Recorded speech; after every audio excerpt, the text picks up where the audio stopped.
రాజా రామ్మోహన్ రాయ్ వేసులమ్మ పంతులు అనేటువంటి వాళ్ళు ఆ టైంలో మన భారతదేశానికి విలియం కేరీ అనేటువంటి ఒక మిషనరీ వచ్చాడండి. ఎవరండి?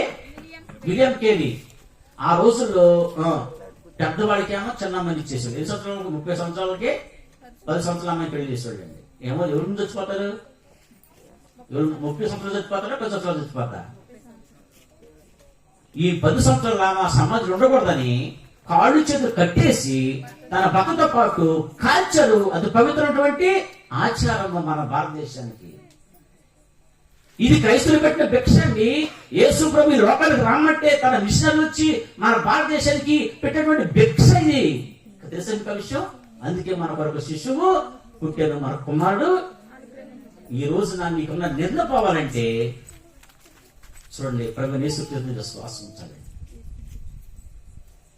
ఆ రోజున క్రైస్తవులు ఆ భిక్ష పెట్టకపోతే, ఆ స్థితిని మార్చకపోతే, ఈ రోజున మన ఇంటికాడ భర్తలు కోరుకుని ఎవరు కూడా మన భారతదేశం ఉండేవాళ్ళు, మన ముందు ఉండేవాళ్ళు కాదు. ఎవరు చేసిన పనండి? ఎట్లాంటి ఆచారాలు, ఎట్లాంటి ఎన్నో భారతదేశంలో క్రైస్తవులు మార్చారండి, మిషనరీలు మార్చారండి. ఇది ఎవరు పెట్టిన భిక్ష? ఈ రోజున అమ్మమ్మ ఇంట్లో ఉందంటే, మీ బామ్మ ఇంట్లో ఉందంటే కారణం తెలుసా? యేసు ప్రభు యొక్క దయేనండి. ఆయన బట్టే ఈ లోకానికి ఆయన రావటం అంటే ఈ లోకం వెలిగించబడింది. ఈ లోకానికి శిశువు పుట్టాడు, ఈ లోకానికి దేవ కుమారుడు అగ్రహించబడ్డాడు. కాబట్టి ఈ రోజున నీవు నేను నెమ్మదిగా ఉంటున్నామంటే కారణం చూడండి. ప్రియమైన వాళ్ళని ఆలోచించేయండి. భారతదేశంలో ఎంత స్త్రీ పట్ల ఎంత పరిస్థితి అండి. డిసెంబర్ 25 రోజు ప్రభు పుట్టారంట కొంతమంది. ఏంటండి? నాకు 8వ దినాన ఏం జరిగిన ప్రజల సంఖ్య జరిగింది. 8 దినాలు ఎట్లెక్కండి ఏమండి? మొదటి ప్రజా సంఖ్య జరిగింది, క్యాలెండర్ వచ్చేసింది, జనాభా లెక్క వచ్చేసింది. ఎన్ని రోజులు అయిందండి యేసు మందిరానికి తీసుకొచ్చి? 8 దినాలు. 8 దినాలు లెక్కలేసి బైబిల్ పండితులు ఆ రోజు ఉన్నటువంటి బైబిల్ ఉన్నటువంటి ఎక్కువ నా ఆధారమైనటువంటి వాక్యం ఆధారమైనటువంటి వాళ్ళు నిర్ణయించినటువంటిది మనం ఈ రోజున చేస్తున్నాం. ఈ రోజున ఈ సెమీ క్రిస్మస్ ఆరాధనలో పాల్గొని మీ అందరికీ ప్రభు దీవెనలు వస్తాయి. సెమీ క్రిస్మస్ చాలా ప్రాముఖ్యమైనది. ఎందుకంటే క్రిస్మస్ అందరూ రాకపోవచ్చు, ఇప్పుడు ప్రత్యేకంగా అందరూ వస్తారు కదా. చూడండి ప్రియమైన వారు, ఆలోచించేయండి. ఇక్కడ జ్ఞాపకం చేసుకుంటే యేసుక్రీస్తు ప్రభు ఒక డిసెంబర్ 25 బైబిల్లో రాసుకుంటే ఏం జరిగేది చెప్పండి, ఆలోచించి. అసలు ఏ ఆధారం లేకోకుండానే ఈ రోజు మంచిది, ఆ రోజు మంచిది, ఈ నెల మంచిది, ఈ సంవత్సరం మంచిది. ఏ సంవత్సరం మంచిదండి? ఏ సంవత్సరం మంచిదండి? ఏ రోజు మంచిదండి? ఎంత జ్ఞానం అండి మన భారతదేశం. నువ్వే ఒక నెల మంచిది అనుకుంటున్నావు, నువ్వే ఒక రోజు మంచిది అనుకుంటున్నావు. ఆ మంచి చెప్పేది మనోడు పుడితే ఏమవుతుందో, కొడుకు పుడితే ఏమవుతుందో ఎవరు చెప్తాడో చూద్దాం. వాళ్ళు ప్రశ్నించడం లేదు, ఆలోచించడం లేరండి. అందుకని ప్రభు ఎవరికి అవకాశం ఇవ్వకూడదని చెప్పి ఒకవేళ అలా నిర్వేదన రాపించుంటే అసలు దాన్ని ఎంత ఆచారం ఎంత ఇది చేసేసేవాళ్ళు. యేసుక్రీస్తు ప్రభు వారు మన జ్ఞాపకం చేసుకుంటున్నట్టండి, మన బ్రతుకుల్లో ఏం చేయాలంటండి?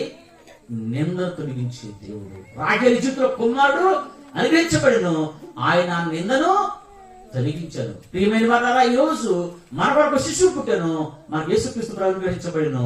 అయితే అనేక మంది జీవితాల్లో కుమారుడు పుట్టడం వలన దేవుడు ఎంత గొప్ప అనుగ్రహాలు ఇచ్చాడో మనం చూస్తూ వచ్చామండి.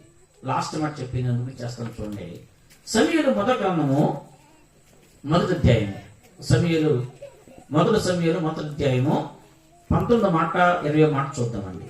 నేను ముగింపులకు వస్తున్నాను. దీనికోసం ఎందుకు చూస్తానో తెలుసు. అమ్మా, ఉదయమందు చదువురా లేచి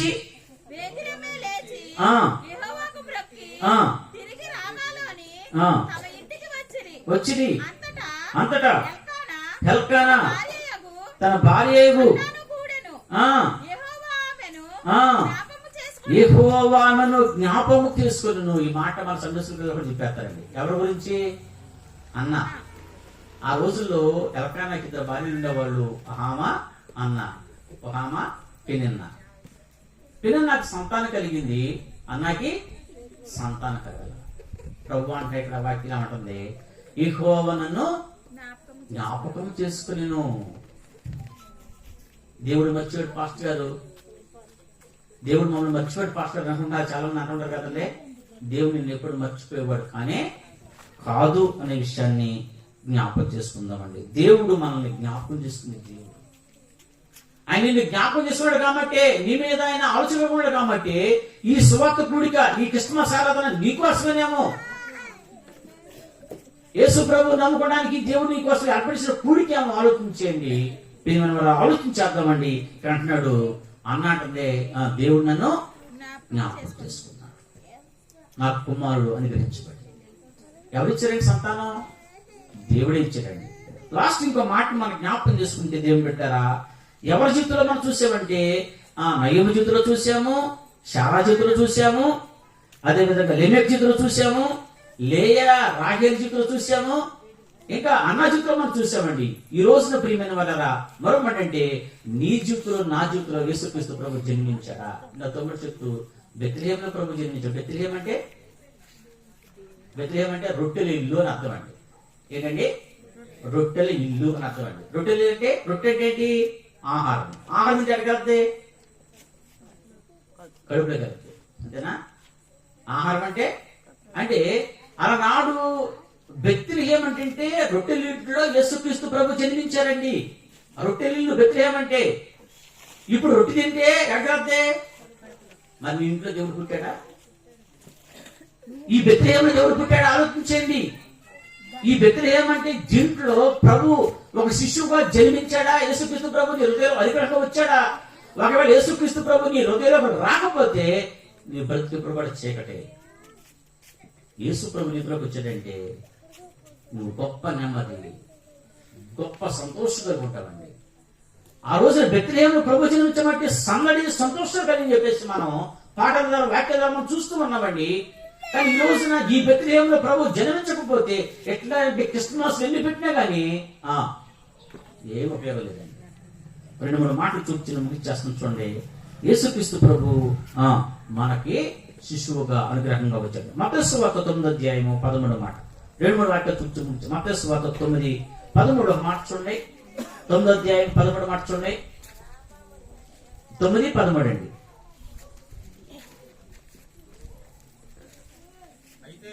అయితే నేను పాపలను పిలవచ్చింది కానీ నీతిమంతులను పిలవరాలేదు గనుక కలిదమని కోరుచున్నాను కానీ బలిని కోరను. యేసు ప్రభు అనిపిస్తున్నాడండి.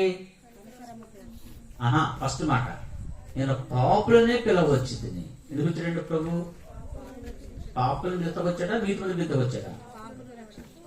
చాలా మంది ఉన్నటువంటి తత్వం ఏంటంటే, నేను రైట్ అనుకుంటారండి.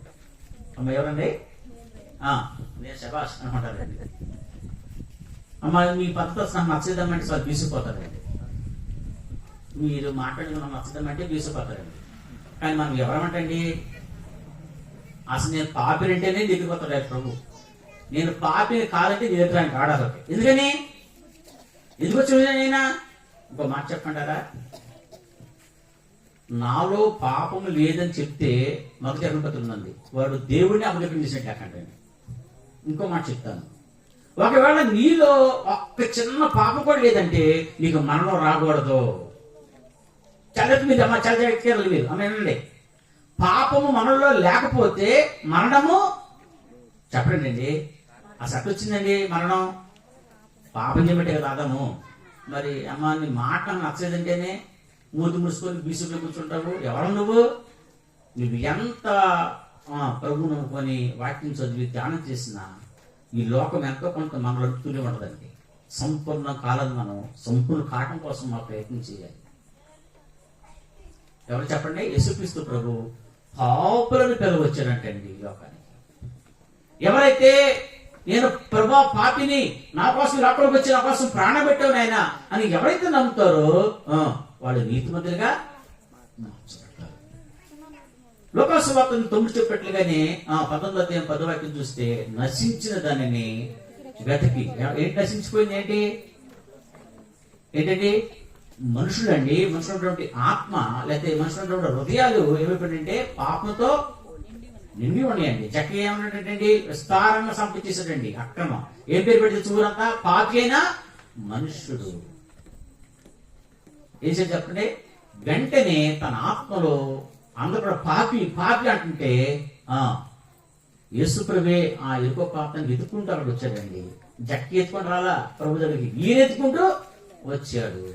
వచ్చి ఇతడును అబ్రహాము కుమారుడు. ఇప్పుడు చెప్పండి, తన పాపాన్ని తను ఒప్పుకున్న తర్వాత, అయ్యో నేను తీసిన అక్రమ సంపాదన ఇదిగో నేను సగం పేదలకు ఇచ్చేస్తాను, ఎవరికి అన్యాయంగా తీసుకుంటే నాలుగంట తిరిగి ఇంకేం మిగిలింది దానికి, కంప్లీట్ ఖాళీ అయిపోయాడు.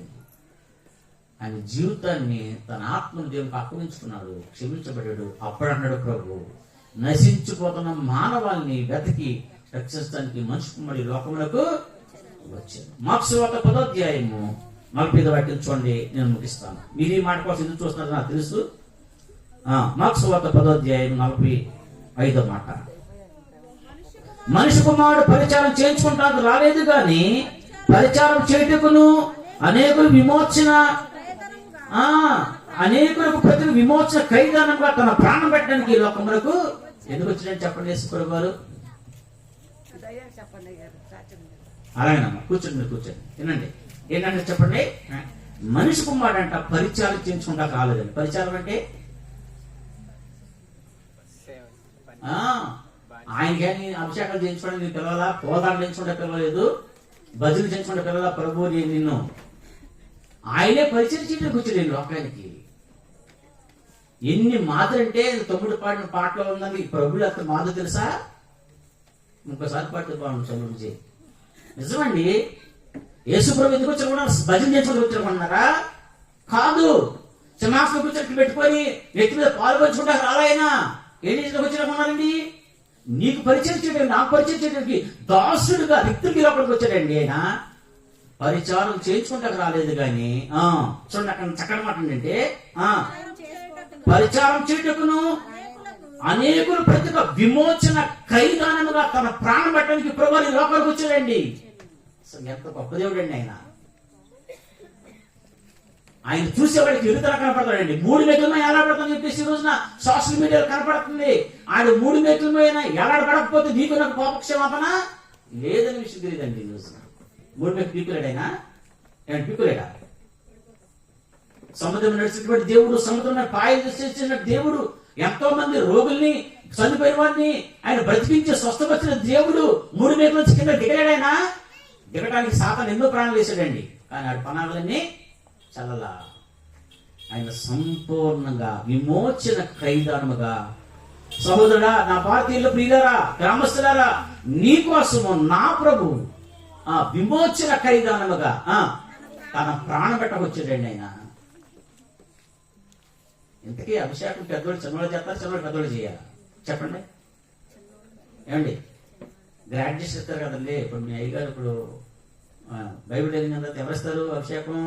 ఆయన మీకు ఇస్తారా లేదా మీరే చెప్తారా? చెప్పండి, మీరే చెప్తారా? సిస్టర్కి అర్థం కాదు. అభిషేకం అనేది పెద్దవారు చిన్నవారు చేస్తారండి. అందుకనే ఇచ్చాడు తమ్ముడు మా పాస్టర్ అని. దీంట్లో మనం అభిషేకం చేసుకోకపోయినా కానీ ఉండదు.